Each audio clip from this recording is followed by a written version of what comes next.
ജനപ്രിയനാവുക അല്ലെങ്കിൽ ജനപ്രീതി നേടിയെടുക്കുക എന്ന് പറയുന്നത് ഒരു ചില്ലറ കാര്യമല്ല. കുറേയധികം പ്ലാനിങ്ങും വളരെയധികം എഫേർട്സും ഇൻക്ലൂഡ് ചെയ്യുന്ന ഒരു സംഭവമാണ് ഇത്. ഓക്കെ, ഞാനൊരു സിമ്പിളായിട്ടൊരു എക്സാമ്പിൾ നിങ്ങൾക്ക് പറഞ്ഞുതരാം. ഇപ്പോഴത്തെ നമ്മുടെ എല്ലാവരും ടെൻഷൻ അടിക്കുന്നത്, പ്രത്യേകിച്ച് നമ്മളെപ്പോലുള്ള ബൈക്കേഴ്സ് എല്ലാം നമ്മൾ ടെൻഷൻ അടിക്കുന്ന ഒരു സംഭവമാണ് ഇപ്പോഴത്തെ പെട്രോളിൻ്റെ പ്രൈസസ്. 100 എത്താറായി. ഓക്കെ, അപ്പോൾ ഈ ഒരു സിറ്റുവേഷനിൽ നമ്മൾ ഊഹിക്കുകയാണ്. ഓക്കെ, ഒരു ഗവൺമെൻറ് ചാർജ് എടുക്കുകയാണ്. അവർ ഒരു പുതിയ ന്യൂസ് തരാണ് നമ്മൾ പെട്രോളിൻ്റെ വില ഒരു 30-40 രൂപ കുറച്ചു പോകും. ഓക്കെ, നമ്മളെന്തായാലും തീർച്ചയായിട്ടും നമ്മൾ ഹാപ്പി ആയിരിക്കും അല്ലേ. അതോടൊപ്പം തന്നെ അവരൊരു കാര്യം കൂടി പറയുകയാണ്, നിങ്ങൾക്ക് 1 ലിറ്റർ അല്ല, ഈ വിലയ്ക്ക് 1.5 ലിറ്ററാണ് ലഭിക്കാൻ പോകുന്നത് എന്നുള്ളത്. അപ്പോൾ അത് നമ്മളെ കുറച്ചും കൂടി ഹാപ്പി ആക്കാനുള്ളൊരു ന്യൂസായിരിക്കും തീർച്ചയായും. അപ്പോൾ ഈ ഒരു ടാക്ടിക്സ് ഒരു ബൈക്ക് മാനുഫാക്ചർ ഇംപ്ലിമെൻറ്റ് ചെയ്ത് എങ്ങനെ ഉണ്ടാവും? സെയിം ടാക്ടിക്സുമായിട്ട് നമ്മുടെ മുന്നിലേക്ക് വന്നിരിക്കുകയാണ് BMW Motorrad.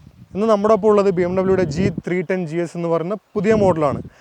പഴയ മോഡലിനെ വെച്ച് കമ്പയർ ചെയ്യുമ്പോൾ 60,000 രൂപയാണ്, ഏകദേശം 60,000 രൂപയാണ് ഇതിന് വിലക്കുറവായിട്ട് വരുന്നത്. അതിനോടൊപ്പം തന്നെ നമുക്ക് പുതിയ കുറേ ഫീച്ചേഴ്സും കൂടി ഇവിടെ BMW ലഭ്യമാക്കിയിട്ടുണ്ട്. അപ്പോൾ ഈ ഒരു ടാക്ടിക്സ് വർക്കൗട്ട് ആവുമോ? ജനപ്രിയനാവാൻ സാധിക്കുമോ ഈ മോഡലിന്? നമ്മളതിൻ്റെ ഉത്തരമാണെന്ന് കണ്ടെത്താൻ പോകുന്നത്.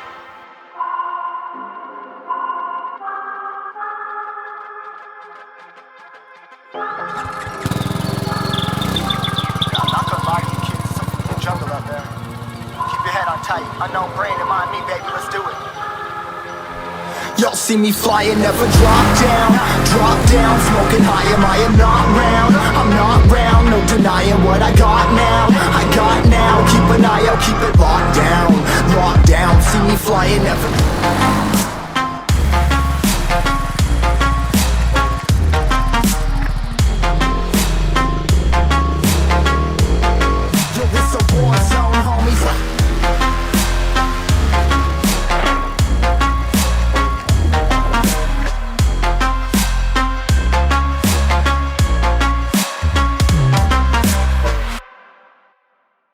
ലേറ്റസ്റ്റ് എഡിഷൻ G310 GSയിലുള്ള വന്നിട്ടുള്ള മാറ്റങ്ങളെല്ലാം നമുക്ക് ഓരോന്നായിട്ട് ഇപ്പോൾ പരിശോധിക്കാം.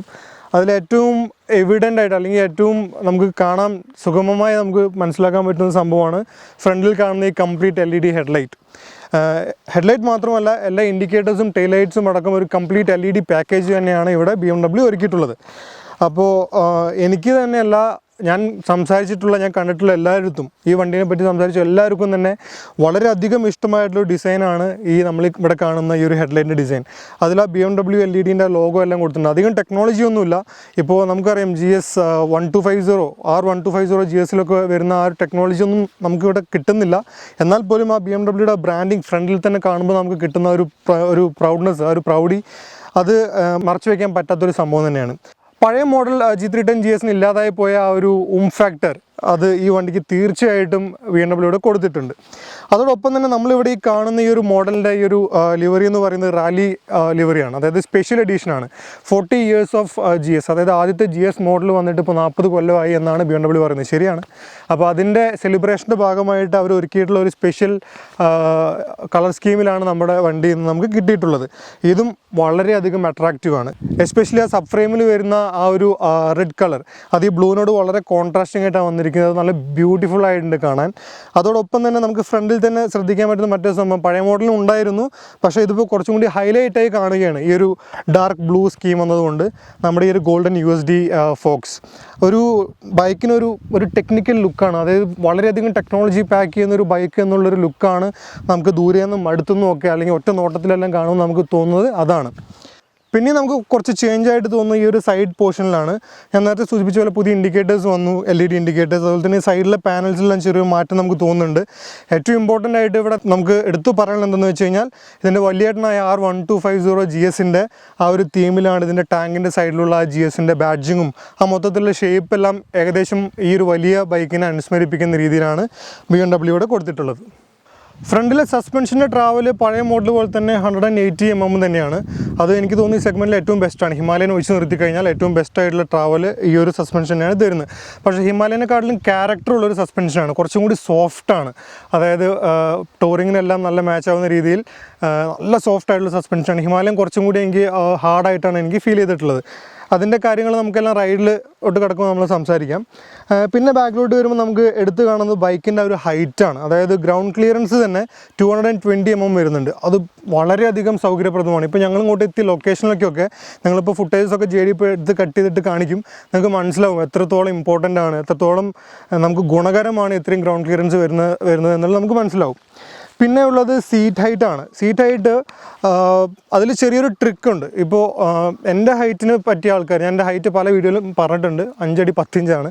അപ്പോൾ എൻ്റെ ഹൈറ്റിൽ വരുന്ന ആൾക്കാർക്ക് 2 കാലും പൂർണ്ണമായി താഴെ വെക്കാൻ സാധിക്കില്ല. കാലിൻ്റെ മുൻഭാഗം മാത്രമേ ചവിട്ടി വെക്കാൻ സാധിക്കുള്ളൂ. പക്ഷേ അതിൽ ട്രിക്ക് എന്താണെന്ന് വെച്ച് കഴിഞ്ഞാൽ ബാക്ക് സസ്പെൻഷൻ്റെ പ്രീലോഡ് നമുക്ക് അഡ്ജസ്റ്റ് ചെയ്ത് കഴിഞ്ഞാൽ, അതായത് കുറച്ച് സോഫ്റ്റ് ആയിട്ട് വെച്ച് കഴിഞ്ഞാൽ നമ്മൾ ബൈക്കിലോട്ട് കയറിയിരിക്കുമ്പോൾ സസ്പെൻഷൻ്റെ സാഗ് വരുന്നത് കാരണം നമുക്ക് കാല് രണ്ടും കറക്റ്റായിട്ട് താഴെ വെക്കാൻ സാധിക്കും. അപ്പോൾ അവിടെ ഒരു കോംപ്രമൈസ് വരുന്നത് എന്താണെന്ന് വെച്ച് കഴിഞ്ഞാൽ ഹാൻഡ്ലിംഗ് ആണ്. വളരെയധികം സോഫ്റ്റ് ആയിട്ടുള്ള സസ്പെൻഷൻ ആകുമ്പോൾ ബാക്ക് നല്ലപോലെ എന്താ പറയുക വാലോ ചെയ്യുന്നുണ്ട്. അപ്പോൾ നമുക്ക് കോർണേഴ്സിലും അല്ലെങ്കിൽ നമ്മൾ മോശമായ റോഡുകളിലൊക്കെ ചെറുതായിട്ട് വണ്ടിയൊക്കെ ചെരിച്ച് കഴിയുമ്പോൾ നമുക്കത് വളരെ ഒരു ബുദ്ധിമുട്ടായിട്ട് നമുക്ക് തോന്നിയേക്കാം. പക്ഷേ ഹൈറ്റ് കുറഞ്ഞ റൈഡേഴ്സിന് തീർച്ചയായിട്ടും ഇത് ചെയ്തു കഴിഞ്ഞാൽ കാല് താഴെ വയ്ക്കാൻ സാധിക്കുന്നതാണ്. ഒരുപാട് ഹൈറ്റ് കുറഞ്ഞ ആൾക്കാർക്ക് ബുദ്ധിമുട്ടായിരിക്കാം. എന്നെക്കാട്ടിലും ഒരു കുറച്ചൊക്കെ ഹൈറ്റ് കുറവാണെന്നുണ്ടെങ്കിൽ തീർച്ചയായും ഈ ഒരു ട്രിക്ക് നിങ്ങൾക്ക് ഹെൽപ്ഫുൾ ആയിരിക്കും. പിന്നെ ഞാൻ നേരത്തെ സൂചിപ്പിച്ച പോലെ റിയർ സബ് ഫ്രെയിമും ഫ്രണ്ടിലെ ഈ ഫ്രെയിമും എല്ലാം റെഡ് കളറിൽ ഒരു കോൺട്രാസ്റ്റിംഗ് ആയിട്ട് കൊടുത്തിരിക്കുന്നത് ബൈക്കിനെ വളരെയധികം ലൈവ്ലി ആക്കുന്നുണ്ട് ഇവിടെ. അതുപോലെ തന്നെ സീറ്റിൻ്റെ ഷേപ്പാണ് ഇനി അടുത്തത് നമുക്ക് എടുത്ത് പറയേണ്ടത്. കാരണം എന്താണെന്ന് വെച്ച് കഴിഞ്ഞാൽ ചിസൽ ചെയ്തെടുത്ത പോലെ, അതായത് ഇങ്ങനെ ചെത്തിയെടുത്ത പോലുള്ളൊരു സീറ്റാണ്. അതായത് വളരെയധികം ക്വാളിറ്റി യൂസ് ചെയ്യുന്നുണ്ട് ഇതിൽ. ഇങ്ങനെയൊക്കെ ചെയ്യാൻ BMWക്ക് തന്നെ സാധിക്കുള്ളൂ. വേറൊരു ബ്രാൻഡിനും പറ്റുമെന്ന് എനിക്ക് തോന്നുന്നില്ല. വേറെ ബ്രാൻഡുകൾ ഉണ്ടായിരിക്കാം, പക്ഷെ നമ്മൾ ഇന്ത്യയിൽ നമ്മൾ കണ്ടിട്ടില്ല അതുവരെ. അപ്പോൾ ആ ഒരു ബാക്ക് സീറ്റിൻ്റെ ആ ഒരു സ്റ്റെപ്പ് ആയിട്ടാണ് കൊടുത്തിട്ടിരിക്കുന്നത്. ഇതിൽ ചെറിയൊരു ബുദ്ധിമുട്ടുണ്ട്, അതും ഞാൻ റൈഡിലേക്ക് കടക്കുമ്പോൾ ഞാൻ അതിനെപ്പറ്റി ഡിസ്കസ് ചെയ്യുന്നതാണ്. പിന്നെ കുറച്ചും കൂടി ബാക്കിലോട്ട് വരുമ്പോൾ എനിക്ക് പെട്ടെന്ന് ഓർമ്മ വരുന്നത് എൻ്റെ കുറച്ചും കൂടി വലിയൊരു ചേട്ടനായിട്ടുള്ള F900 XRനെയാണ്. അതിൻ്റെ റിവ്യൂ നമ്മൾ ചെയ്തിരുന്നു. ആ റിവ്യൂ കാണാത്തവർ തീർച്ചയായും മേലെ ഈ ഒരു ഐ ബട്ടണിൽ ക്ലിക്ക് ചെയ്യുക. നല്ല അടിപൊളി വീഡിയോ ആണ്, തീർച്ചയായും എന്തായാലും കണ്ടിട്ട് തിരിച്ചു വരിക. ഓക്കെ, അപ്പോൾ അതിനെ അനുസ്മരിപ്പിക്കുന്ന രീതിയിലാണ് ഞാൻ ആ വീഡിയോയിൽ പറഞ്ഞിരുന്നു ഇതിൻ്റെ ഒരു കോപ്പിയാണ് അതെന്നുള്ളത്. അപ്പോൾ ഒബ്വിയസ്ലി അതിൻ്റെ ഒരു കോപ്പിയായിട്ട് നമുക്കത് തോന്നുന്നതിൽ വലിയ സംശയമൊന്നും വിചാരിക്കേണ്ട. അപ്പോൾ ടെയിൽ സെക്ഷൻ്റെ ഇവിടെ തന്നെ തീർന്നതിന് ശേഷം പിന്നീട് ടെയിൽ ലാമ്പും ഇൻഡിക്കേറ്റേഴ്സും എല്ലാം വേറൊരു സെപ്പറേറ്റ് ഹൗസിങ്ങിലായിട്ടാണ് ബാക്കിൽ കൊടുത്തിരിക്കുന്നത്. അതുപോലെ തന്നെ ബാക്കിൽ സസ്പെൻഷന് 200 mm ട്രാവൽ വരുന്നുണ്ട്. അപ്പോൾ ആ ഒരു ഗ്യാപ്പ് നമുക്ക് ഇവിടെ നല്ലപോലെ ഫീൽ ചെയ്യുന്നുണ്ട്. അത് ഒരു ബൈക്കിന് നല്ലൊരു എന്താ പറയുക സ്റ്റാൻസാണ് ഇവിടെ കൊടുക്കുന്നത്. അതിനെ മാച്ച് ചെയ്യാൻ വേണ്ടിയിട്ട് തന്നെ നല്ല അപ്സെപ്റ്റ് ആയിട്ടുള്ള എക്സോസ്റ്റ് കൊടുത്തിട്ടുണ്ട്. വാട്ടർ വെയ്ഡിങ്ങിനൊക്കെ ഹെൽപ്ഫുൾ ആയിരിക്കും ഇത്. നമ്മളധികം വാട്ടർ വെയ്ഡിങ് ചെയ്തിട്ടില്ല, കാരണം ഇത് അതിനുള്ളൊരു ബൈക്കല്ല സത്യം പറഞ്ഞു കഴിഞ്ഞാൽ. വീണ്ടും അതിനെപ്പറ്റി നമ്മൾ സംസാരിക്കുന്നതാണ്. അപ്പോൾ ആ ഒരു ഇൻസ്പിറേഷന് വേണ്ടിയിട്ടുള്ള രീതിയിലുള്ളൊരു എക്സോസ്റ്റ് ഇവിടെ അവർ BMW കൊടുത്തിട്ടുണ്ട്. ഞാൻ കുറച്ച് എക്സൈറ്റഡ് ആയിട്ട് നമ്മൾ ടോപ്പിക്കിൽ നിന്ന് കുറച്ച് വഴിമാറിപ്പോയായിരുന്നു. നമ്മൾ അപ്ഡേറ്റ്സിനെ പറ്റിയാണ് സംസാരിച്ച് തുടങ്ങിയത്. അപ്പോൾ മറ്റുള്ള അപ്ഡേറ്റ്സ്, അതായത് വില കുറഞ്ഞതിനൊപ്പം നമുക്ക് കുറച്ച് എക്സ്ട്രാ ഫീച്ചേഴ്സ് കിട്ടുമെന്ന് ഞാൻ വീഡിയോയുടെ തുടക്കത്തിൽ പറഞ്ഞല്ലോ. അപ്പോൾ ഒന്നാമത്തേത് കംപ്ലീറ്റ് LED പാക്കേജാണ്. അതിനൊപ്പം തന്നെ BMW ഇവിടെ ഒരു മെക്കാനിക്കൽ ത്രോട്ടിൽ നിന്ന് മാറിയിട്ട് റൈഡ് ബൈ വയർ ത്രോട്ടിലേക്ക് ഇവിടെ ആയിരിക്കുകയാണ്. അപ്പോൾ അതിൽ നിന്ന് കിട്ടുന്ന അഡ്വാൻറ്റേജസ് ഒരുപാടാണ്. അത് നമ്മൾ റൈഡിൽ ഡിസ്കസ് ചെയ്യുന്നതാണ്. അതോടൊപ്പം തന്നെ ഒരു സ്ലിപ്പർ ക്ലച്ച്, അത് വളരെയധികം മിസ് ചെയ്തിരുന്നു പഴയ മോഡലിൽ. ഇപ്പോൾ ഒരു സ്ലിപ്പർ ക്ലച്ചും ഇവിടെ ആഡ് ചെയ്തിട്ടുണ്ട്. അതുപോലെ തന്നെ അഡ്ജസ്റ്റബിൾ ബ്രേക്ക് ആൻഡ് ക്ലച്ച് ലിവേഴ്സും ഇവിടെ വന്നിട്ടുണ്ട്. ഇതിലെല്ലാം ഉപരി ഞാൻ പഴയൊരു BMW വീഡിയോയിൽ ഞാൻ സെയിം കാര്യം പറഞ്ഞതാണ്. അത് റിപ്പീറ്റ് ചെയ്തേ പറ്റൂ, കാരണം അത്രയും അധികം എന്താ പറയുക വിസിബിലിറ്റി ഈ ബൈക്കിന് കിട്ടുന്നത് ആ ഒരു കാരണം കൊണ്ടാണ്. Quality, fit and finish. സത്യം പറഞ്ഞാൽ ഞാൻ നേരത്തെ സൂചിപ്പിച്ച പോലെ BMWന് മാത്രമേ ഇങ്ങനെയൊക്കെ ചെയ്യാൻ പറ്റുള്ളൂ. കാരണം ഈ ഒരു ഫ്രണ്ടിൽ കാണുന്ന ഈ കോക്പിറ്റിൽ വരുന്ന പ്ലാസ്റ്റിക്കിൻ്റെ ആ ഒരു ഫിനിഷൊക്കെ ഉണ്ടല്ലോ, അത് ഒരു സ്ഥലത്ത് പോലും ഒരു പിഴവ് പോലും വന്നിട്ടില്ല. അത്രയും ക്ലീൻ ആയിട്ടാണ് വന്നിട്ടുള്ളത്. പിന്നെ ഈ ഹാൻഡിൽ ബാറിന് മേലെ വരുന്ന ക്ലാമ്പിലുള്ള ഒരു ഫിനിഷെല്ലാം അതെല്ലാം ഇൻ്റർനാഷണൽ ലെവലിലാണ് അവർ സെറ്റ് ചെയ്തിരിക്കുന്നത്. ഒരു ക്വാളിറ്റി നിഗിൾ എന്ന് പോലും നമുക്ക് പറയാൻ പറ്റില്ല. സ്വിച്ച് ഗിയേഴ്സിൻ്റെ ഫിനിഷിങ് എല്ലാം വളരെയധികം മനോഹരമായിട്ടുണ്ട്. സ്വിച്ച് ഗിയറിൽ എനിക്ക് പറയാനുള്ള ഒരു കുറ്റം എന്താണെന്ന് വെച്ച് കഴിഞ്ഞാൽ ഇവരുടെ ഹെഡ്ലൈറ്റിൻ്റെ സ്വിച്ച് ഓഫ് ബട്ടണും ഡിമ്മും ബ്രൈറ്റും ഒരേ ലൈനിലാണ് കൊടുത്തിരിക്കുന്നത്. അതായത് 1, 2, 3 3 സ്റ്റെപ്പായിട്ടാണ് കൊടുത്തിരിക്കുന്നത്. അപ്പോൾ പലപ്പോഴും ഞാൻ എൻ്റെ ബൈക്ക് ഉപയോഗിച്ച് ഞാൻ പഠിച്ച ആ ഒരു ശീലത്തിൽ നല്ല ഹാർഡായിട്ട് പ്രസ് ചെയ്ത് കഴിഞ്ഞാലും ഡിമ്മാണ് എൻ്റെ ബൈക്കിലാവുന്നുള്ളൂ. പക്ഷേ ഇവിടെ ഞാൻ അതുപോലെ പലപ്പോഴും ഡിമ്മാക്കാൻ ശ്രമിക്കുമ്പോൾ ഹെഡ്ലൈറ്റ് ഓഫായി പോകുന്നൊരു സിറ്റുവേഷൻ വന്നിരുന്നു. എല്ലാവർക്കും അങ്ങനെ വരണമെന്നില്ല, എനിക്കങ്ങനെ തോന്നിയുകൊണ്ട് ഞാൻ എടുത്ത് പറഞ്ഞു എന്നേ ഉള്ളൂ. അത് മാത്രമാണ് ഇവിടെ എനിക്കൊരു മോശമായിട്ട് അല്ലെങ്കിൽ ഒരു നെഗറ്റീവായിട്ട് എനിക്ക് എടുത്തു പറയാനുള്ള സംഭവമുള്ളൂ. ബാക്കിയെല്ലാം ടോപ്പ് ക്ലാസ്സാണ്. പ്രത്യേകിച്ച് ഈ ഒരു പെയിൻറ്റ് ഫിനിഷ് ആ പെയിൻറ്റിൽ നമുക്കിവിടെ നോക്കുമ്പോൾ തന്നെ കാണുന്ന ഒരു ഡെപ്തും ആ ഒരു ഫിനിഷിംഗ് എന്ന് പറയുന്നത് വളരെ ഇമ്പ്രസീവാണ്. അപ്പോൾ അതിനെല്ലാത്തിനും BMW ഫുൾ മാർക്കാണ് നമ്മൾ കൊടുക്കുന്നത്.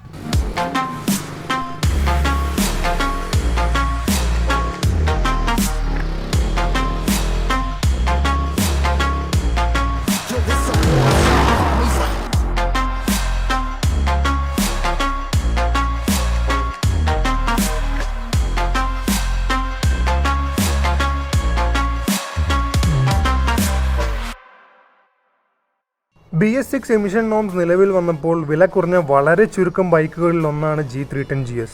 വിലക്കുറവാണ് നമ്മളിവിടെ ഒരു ഹൈലൈറ്റ് ആയിട്ട് പറയുന്നതെങ്കിലും നമ്മൾ ഓടിക്കുന്ന ഒരു ബൈക്ക് BMW-ൻ്റെ ആണ് എന്ന് നമ്മൾ ഒരിക്കലും മറക്കരുത്. ബൈക്കിൽ നിന്ന് ഇരുന്നുകൊണ്ടുള്ള കാഴ്ചയിൽ നമ്മൾ കാണുന്നതെല്ലാം തന്നെ നല്ല ഹൈ ക്വാളിറ്റിയിലാണ് BMW ഒരുക്കിയിട്ടുള്ളത്. ആകെ ഒരു കംപ്ലൈൻറ്റ് എന്ന് വെച്ചാൽ ഈ ഒരു മീറ്റർ കൺസോളാണ്. കുറച്ചുകൂടി മോഡേൺ ആയിട്ട് അല്ലെങ്കിൽ കുറച്ച് ഫീച്ചേഴ്സ് എല്ലാം ഈ കൺസോളിൽ ആഡ് ചെയ്യാമായിരുന്നു എന്ന് എനിക്ക് പലപ്പോഴും തോന്നി. ഈ ഒരു 312cc സിംഗിൾ സിലിണ്ടർ എഞ്ചിൻ്റെ ഒരു രണ്ടാം വരവിൽ കുറച്ചുകൂടി റിഫൈൻമെൻ്റ് ആകാമായിരുന്നു എന്നാണ് എൻ്റെ അഭിപ്രായം. ഹയർ RPMകളിലെല്ലാം ഇപ്പോഴും എഞ്ചിൻ വളരെയധികം റഫാണ്. പരമാവധി ടോർക്കായ 28 Nm 7500 RPMൽ താഴെ തന്നെ ലഭിക്കുമെന്നതാണ് ഇവിടെ ആകെയുള്ള ഒരു ഹൈലൈറ്റ്. ഈ ബൈക്കിന് എളുപ്പത്തിൽ വേഗത്തിൽ എത്തിക്കാൻ ഇത്രയും ടോർക്കൊക്കെ ധാരാളം മതി.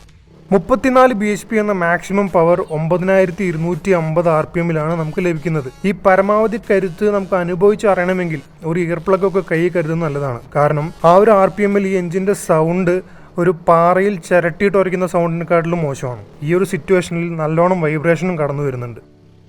G310 GSുമായി നിങ്ങൾ കൂടുതൽ സമയവും ഹൈവേകളിലാണ് ചെലവഴിക്കുന്നതെങ്കിൽ ഈ ഒരു എഞ്ചിൻ്റെ റിഫൈൻമെൻറ്റ് അധികം പ്രശ്നമല്ലാതായി തോന്നും. കാരണം 4000-7000 RPMിനടിക്ക് അത്യാവശ്യമൊക്കെ സ്മൂത്താണ് ഈ എഞ്ചിൻ. അതുപോലെ തന്നെ ഈ ഒരു റെവ് റേഞ്ചിലാണ് നിങ്ങൾക്ക് വളരെയധികം റെസ്പോൺസ് ലഭിക്കുന്നത്. അതുകൊണ്ട് തന്നെ ഒരു 90-100 കിലോമീറ്റർ സ്പീഡ് പിടിച്ച് അങ്ങനെ ഒരു ഹൈവേയിൽ ഒരു ലോങ് യാത്രയെല്ലാം പോകാൻ വളരെയധികം യോജിച്ചൊരു ബൈക്കാണ് G310 GS. ഇതിനെ കോംപ്ലിമെൻ്റ് ചെയ്യുന്ന മറ്റൊരു സംഭവമാണ് ഇതിൻ്റെ ഒരു സീറ്റിങ്ങും സസ്പെൻഷൻ സെറ്റപ്പും. ഈ ഒരു ബഡ്ജറ്റിൽ ഇതിലും മനോഹരമായ സസ്പെൻഷൻ നിങ്ങളുടെ സ്വപ്നങ്ങളിൽ മാത്രം എന്നൊക്കെ വേണമെങ്കിൽ നമുക്ക് പറയാം. അതുപോലെ തന്നെ സീറ്റിൻ്റെ കുഷനിങ് ലോങ് യാത്രകൾക്ക് യോജിച്ചതാണെങ്കിലും കുറച്ച് സ്കൂപ്ഡ് ആയിട്ടുള്ളൊരു ഡിസൈൻ ആയതുകൊണ്ട് തന്നെ നമുക്ക് മുന്നോട്ടും പിന്നോട്ടും ഒന്ന് നീങ്ങിയൊന്നും ഇരിക്കാൻ സാധിക്കില്ല എന്നത് ഒരു ചെറിയ പ്രശ്നമാണ്. ഇതിൻ്റെ റൈഡിൽ നമുക്ക് മികച്ചത് എന്ന് തോന്നിയ മറ്റൊരു സംഭവം ഇതിൻ്റെ ടയേഴ്സാണ്. മെറ്റ്സലറിൻ്റെ ടൊറാൻസ് ടയേഴ്സാണ് ഇവിടെ ഉപയോഗിച്ചിരിക്കുന്നത്.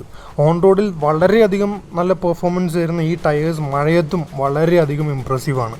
ബ്രേക്കിങ്ങും വളരെയധികം ഷാർപ്പ് തന്നെയാണ്. പക്ഷേ ഈ ഒരു ഫ്രണ്ടിലെ സസ്പെൻഷൻ വളരെയധികം സോഫ്റ്റാണ് എന്നുള്ളത് കൊണ്ട് തന്നെ നല്ല ഹാർഡായിട്ടൊക്കെ ബ്രേക്ക് ചെയ്യുമ്പോൾ മുൻവശം നല്ലപോലെ ഡൈവ് ചെയ്യുന്നുണ്ട്. ഹെഡ്ലൈറ്റും വളരെയധികം മികച്ചതാണ്. പക്ഷേ രാത്രിയിൽ ഒരു പ്രശ്നം എന്തെന്ന് വെച്ചാൽ ഈ ഒരു ഫ്രണ്ട് എൻഡ് ഡൈവ് കാരണം ഹെഡ്ലൈറ്റിൻ്റെ ഒരു റീച്ച് വളരെയധികം ബാധിക്കുന്നുണ്ട്.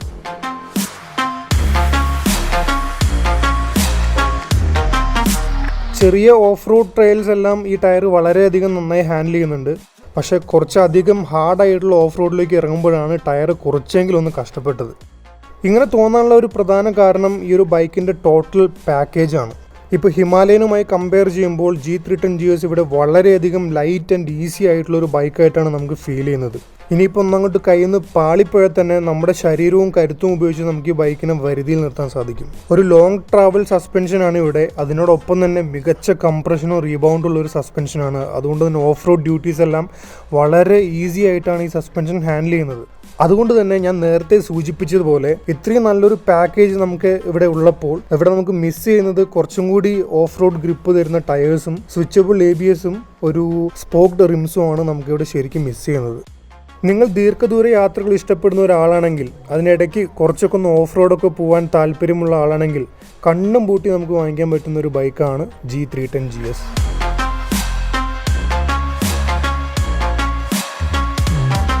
അങ്ങനെ നമ്മൾ ഈ വീഡിയോൻ്റെ അവസാനം എത്തി. നമ്മൾ തുടക്കത്തിൽ ചോദിച്ചൊരു ചോദ്യമായിരുന്നു, ജനപ്രിയനാവാൻ സാധിക്കുമോ ഈ മോഡലിൽ നിന്നാണ്.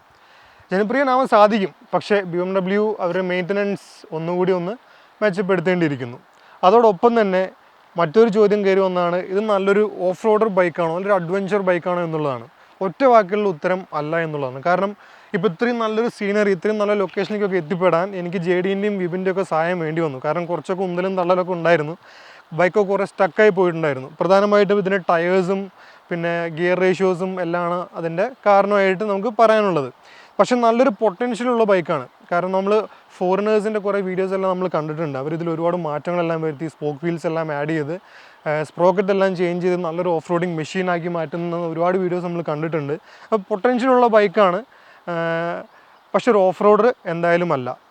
അതേസമയം നിങ്ങൾക്ക് ടൂറിംഗ് ആണ് താല്പര്യമെങ്കിൽ, അല്ലെങ്കിൽ ഒരു വീക്കെൻഡ് ഗെറ്റ് അവേ ആണ് താല്പര്യമെങ്കിൽ, അതിനിടയ്ക്ക് ചെറിയ ട്രയൽസ്, ചെറിയ ഗ്രാവലി പാത്തൊക്കെയാണ് നിങ്ങളുടെ ലക്ഷ്യമെങ്കിൽ തീർച്ചയായും നിങ്ങൾ ഈ മോഡൽ കൺസിഡർ ചെയ്യണം. ഈ വീഡിയോ നിങ്ങൾക്ക് എല്ലാവർക്കും ഇഷ്ടമായി എന്ന് വിശ്വസിക്കുന്നു. ഇഷ്ടമായെങ്കിൽ തീർച്ചയായും ഈ വീഡിയോ ലൈക്ക് ചെയ്യുക, താഴെ കമൻറ്റ് ചെയ്യുക. അതോടൊപ്പം തന്നെ ഈ ഒരു മോഡലിന് ഒരുപാട് ബയേഴ്സ് അട്രാക്ട് ചെയ്യുന്നുണ്ട്. അപ്പോൾ നിങ്ങളുടെ ഫ്രണ്ട്സൊക്കെ ഉണ്ടെന്നുണ്ടെങ്കിൽ അവർക്ക് ഈ വീഡിയോ ഷെയർ ചെയ്ത് കൊടുക്കുക, കാരണം അവർക്കൊക്കെ വളരെ യൂസ്ഫുൾ ആയിരിക്കും ഈ വീഡിയോ. അതോടൊപ്പം തന്നെ എൻ്റെ ഇൻസ്റ്റാഗ്രാം പേജ് @BikerMan_ തീർച്ചയായും ഫോളോ ചെയ്യണം. നമ്മുടെ പൈലറ്റ് ഓൺ വീൽസിൻ്റെ ഒഫീഷ്യൽ ഇൻസ്റ്റാഗ്രാം പേജ് JD ഇവിടെ ആഡ് ചെയ്യുന്നതാണ്. അപ്പോൾ അതും നിങ്ങൾ തീർച്ചയായും ഫോളോ ചെയ്യണം. അപ്പോൾ ഇതെല്ലാം പറഞ്ഞ് നമ്മൾ വീഡിയോ അവസാനിപ്പിക്കുകയാണെന്ന് നിങ്ങൾ വിചാരിക്കേണ്ട, സ്പെഷ്യൽ ഐറ്റം കൂടി ബാക്കിയുണ്ട് അല്ല JD?